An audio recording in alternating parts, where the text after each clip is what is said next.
네, 이슈 속에서 돈 되는 정보 찾아보겠습니다. 리워드홀딩스 김성훈 이사 함께 할게요. 안녕하세요, 이사님. 안녕하십니까? 네, 오늘의 이슈 두 가지 체크해 보겠습니다. 첫 번째 이슈 열어볼게요.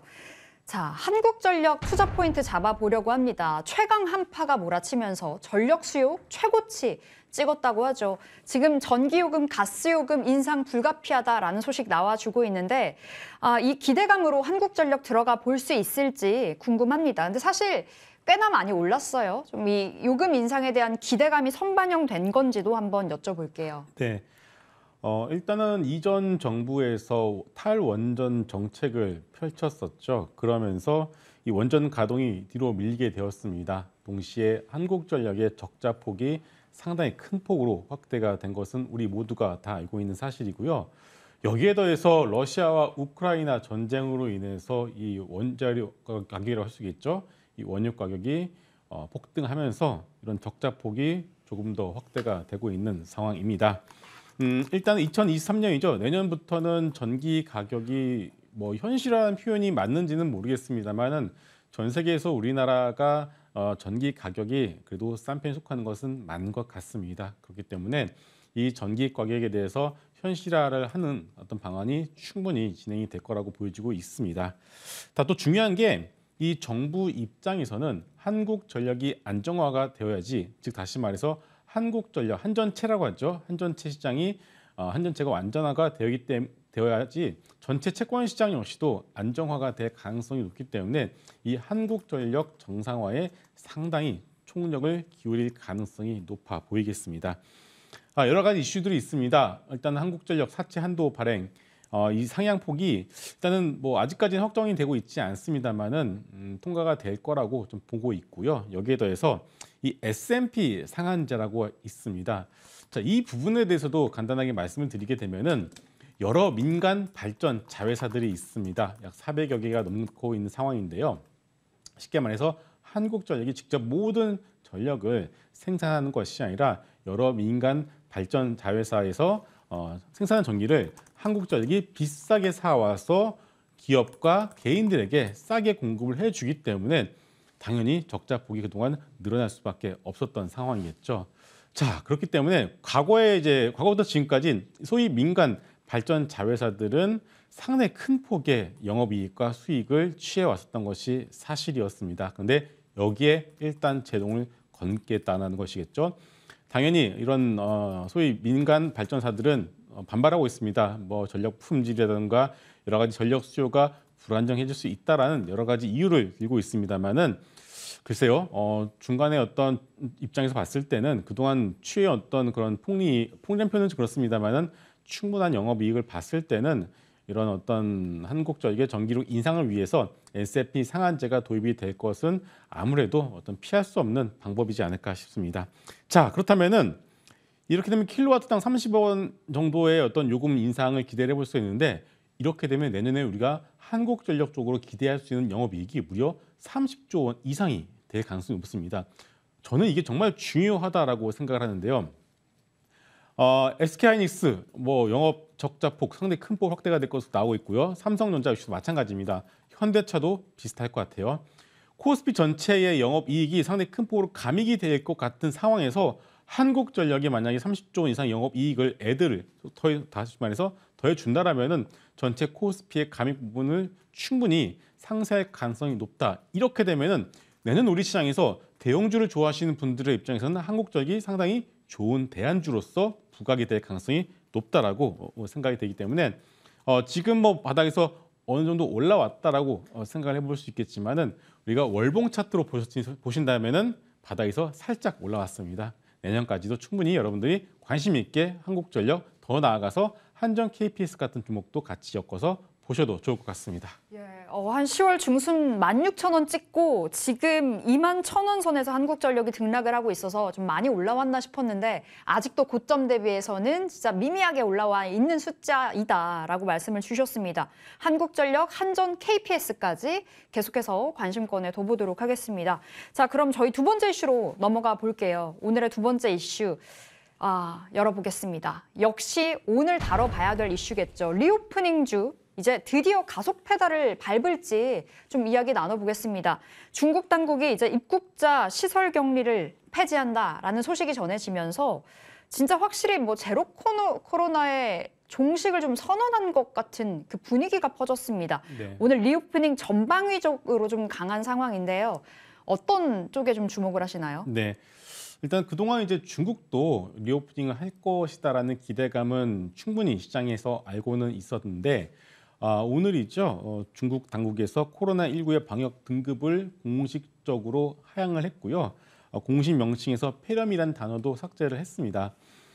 또 하나 이제 이 입국 후에 격리도 이제는 더 이상 안 하게 되고요. PCR 검사도 폐지를 했기 때문에 이렇게 시장에서 기대했던 부분들이 공식적으로 중국 정부에서 확인을 해 주었다라고 보셔도 될 것 같습니다.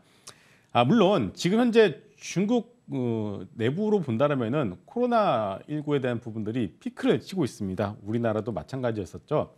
그렇기 때문에 일단은 대도시를 거쳐서 중소도시까지 이러한 코로나19의 마지막 피크가 12월 말에서 내년 1월 초 중순까지는 이제 확산이 될 가능성이 높기 때문에 뭐 당장 이것이 해지가 된다라고 해서 중국 사람들이 바로 뭐 전 세계로 해외 여행을 떠나거나 그러지는 않을 것 같아요.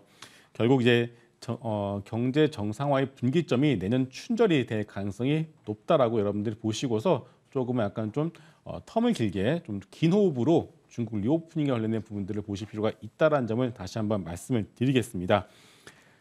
전 세계 증시에서 중국 시장에 대한 기대감이 어느 정도는 다시 살아나고 있습니다. 그 이유가 여러 가지가 있는데요. 일단 재난지원금이라고 하죠. 전 세계 정부가 각국 국민들한테 재난지원금을 이미 뿌렸고 그 부분들이 충분히 소진이 된 상황에서 유일하게 지금 지갑이 빵빵한 국가의 국민들이 있습니다. 바로 중국인데요. 최근에 중국 3년 동안 중국 가계 초과 저축액을 보시게 되면은 상당히 큰 폭으로 증가를 해 있는 상황입니다. 일단은 뭐 저희 7조 위안 정도로 저축액이 추가적으로 이제 쌓여 있는 상황인데 이 부분이 결국은 소비로 이어질 가능성이 높다라고 봐야 되겠죠. 그 소비 부분들이 보시는 그림처럼 이 상승 추세를 넘어서서 저 초과된 부분들이 약 7조 위안이라고 여러분들이 생각하시면 될 것 같고요. 그 7조 위안이 뭐 우리나라로 들어와는 관광객들이 쓰실 수도 있고 아니면 해외로 나가는 관광객들 그리고 내수 진작에도 충분히 쓰여질 가능성이 높다라는 점을 우리가 상당히 중요한 포인트로 잡아야 될 것 같습니다. 특히나 이런 부분들은 전 세계적으로 내년에는 뭐 경기 침체에 대한 얘기가 워낙에 많이 나오고 있는데 전 세계 경기 침체에 대한 부분들을 그나마 중국 쪽에서 나오는 소비가 좀 더 상쇄를 해준다라면은 그렇게 우리가 우려할 만한 경기 침체가 과연 올 수 있을까라는 부분도 우리가 보고서 대응할 필요가 있을 것 같고요.